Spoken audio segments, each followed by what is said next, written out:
The United States and the United Kingdom have bombed more than a dozen Houthi sites in Yemen, officials said, as the Yemeni rebel group stepped up its attacks on ships in the Red Sea in protest against Israel's war on Gaza. In a joint statement on Saturday, the US and UK said their military action targeted 18 Houthi sites across 8 locations in Yemen and included attacks on underground weapons and missile storage facilities, air defense systems, radars, and a helicopter. The operation marked the 4th time that the US and UK militaries have carried out joint attacks against the Houthis since January 12. Apart from the joint action, the U.S. has also been carrying out almost daily raids to take out Houthi targets, including incoming missiles, rockets, and drones targeting commercial and other Navy vessels.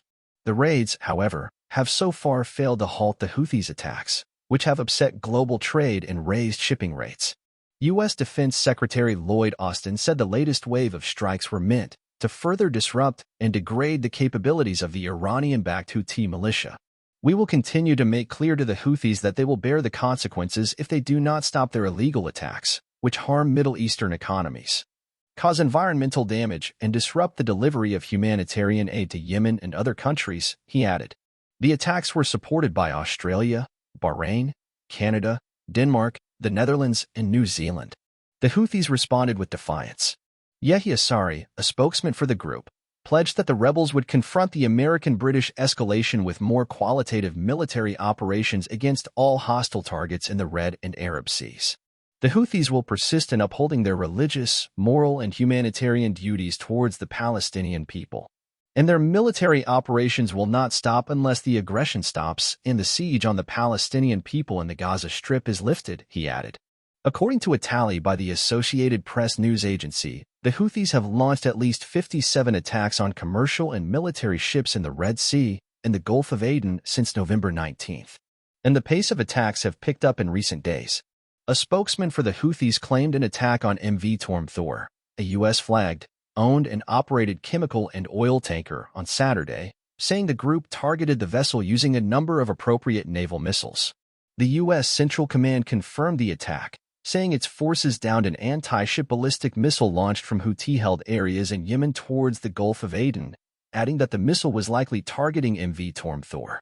The tanker was not damaged and there were no injuries, it said. British Maritime Security Agency UKMTO also reported another attack on an unspecified ship near the port of Djibouti on Saturday night, saying there had been an explosion in close proximity to the vessel. No damage is reported to the vessel and there are no injuries to the crew. Vessel is proceeding to next port of call, it added in a bulletin. The Houthis meanwhile claimed responsibility for an attack on a UK-owned cargo ship and a drone assault on a U.S. destroyer last week, and said they also targeted Israel's port and resort city of Eilat with ballistic missiles and drones. No ships have been sunk nor crew killed during the Houthi campaign.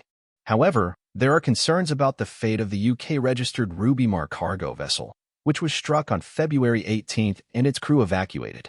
The U.S. military has said the Rubimar was carrying more than 41,000 tons of fertilizer when it was hit, which could spill into the Red Sea and cause an environmental disaster.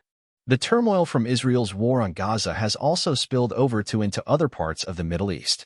Lebanon's Iran-backed Hezbollah group has traded fire with Israel along the Israel-Lebanon border, and pro-Iran Iraqi militia have attacked bases that host U.S. forces.